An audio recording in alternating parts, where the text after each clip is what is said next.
Still November 9th. I've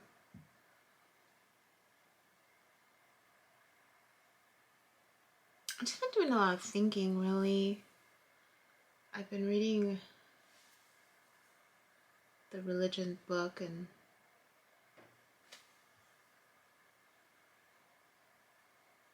I'm at the part where it's talking more about the basic concepts of Buddhism and nirvana, really, the definition of nirvana, the many definitions of nirvana. And there's negative nirvana and then affirmative nirvana. And then just reflecting on Abraham Hicks's message from the morning about trying to constantly be in this emotional state of being, good feelings, experiencing good feelings. And how ideally, right, there's this ideal way of how we look at life.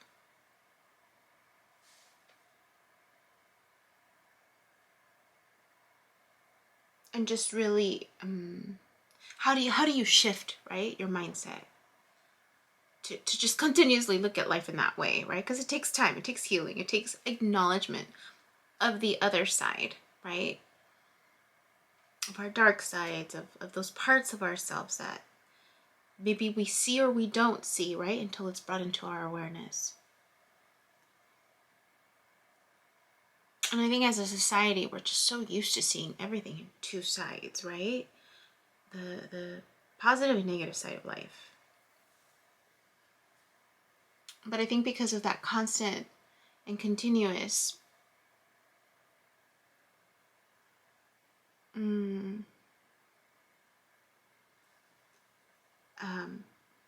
separation, if you will, of our experiences,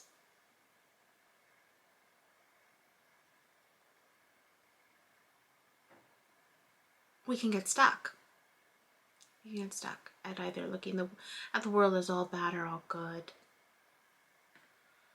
And both perspectives is if it's not balanced, it could be detrimental, right? If the world is all bad, not safe, then we're constantly on edge. If we're looking at life as too good, then there's a certain level of illusionment, right? Disillusionment that we'll experience when we realize that not everybody's performing in a certain way, right? And functioning in a certain way, where there's pain, so it's just like, so this concept of experiencing good feelings is separate from the life lessons. I think that's what now that I'm talking about it out loud, it just helps me to see it differently. So the life experience itself is different than the emotional experience. It's how you look at these life lessons, right?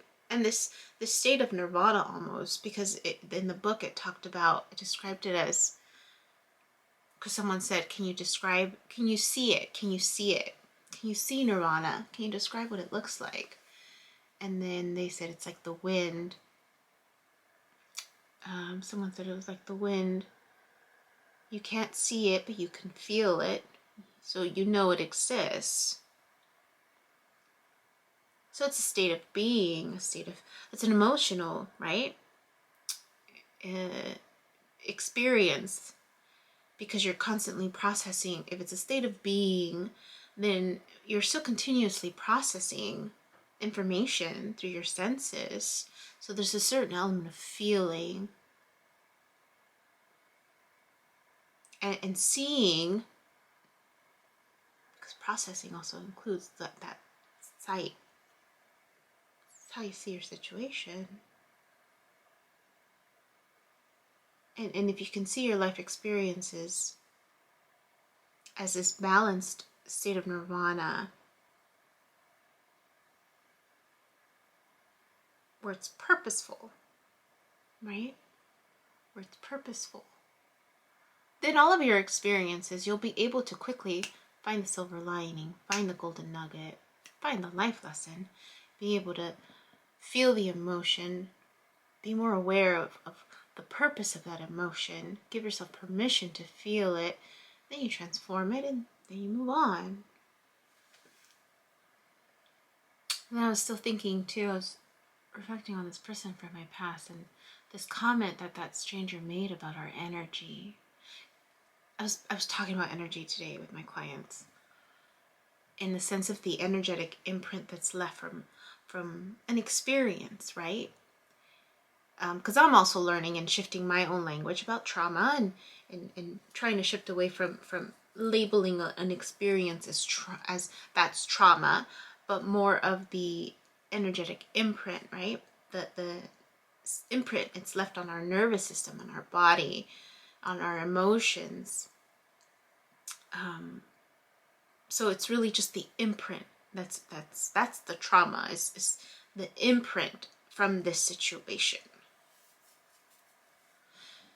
And then the different definitions, right, of like how Christina Lopes defines trauma through a spiritual lens, and then how through psychology it's being defined and continuously being modified, right?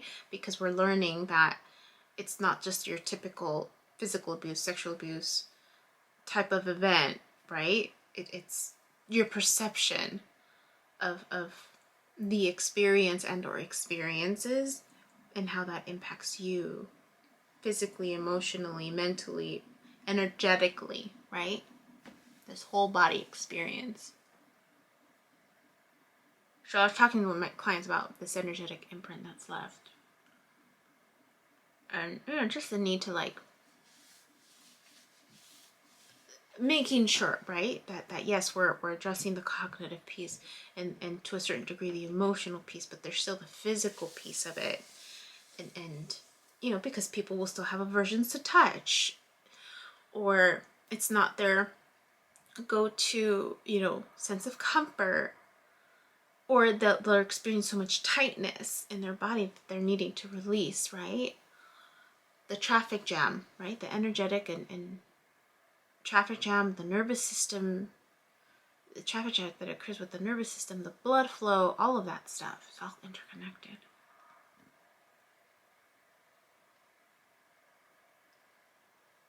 And just how, you can be in someone's presence and just know.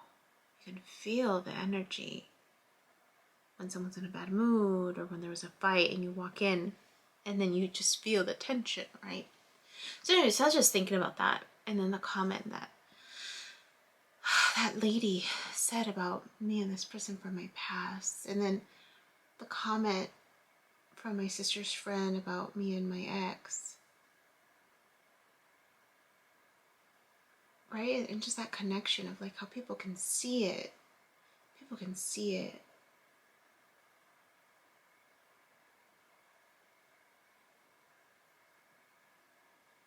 And I guess there's just this wondering of like,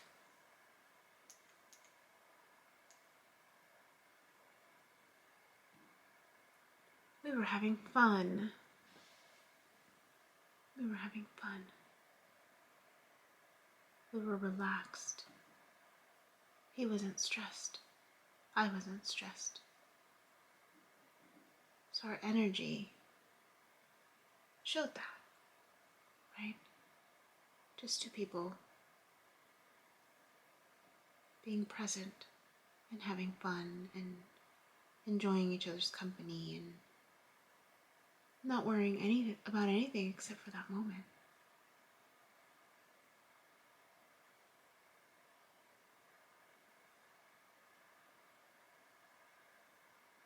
Yeah.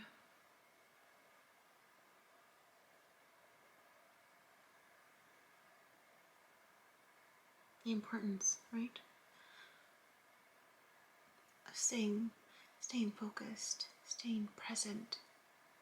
That's what one of my clients said. I was surprised. He was on edge. He has a history of trauma also.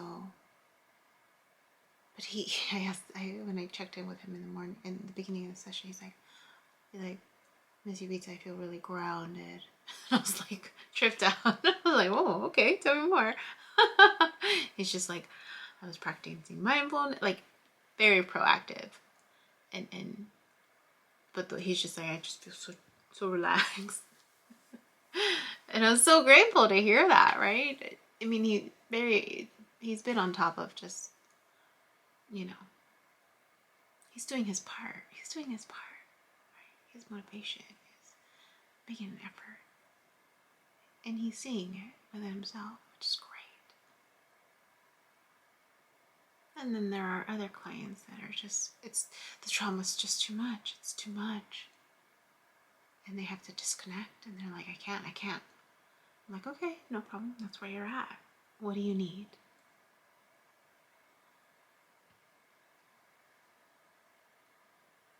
The power of a moment.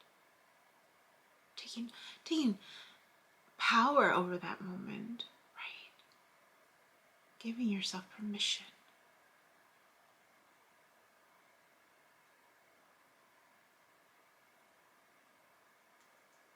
So anyways, that's what got triggered today. As I'm debriefing the end of the day. I took a break. Fortunately, it wasn't raining during my break.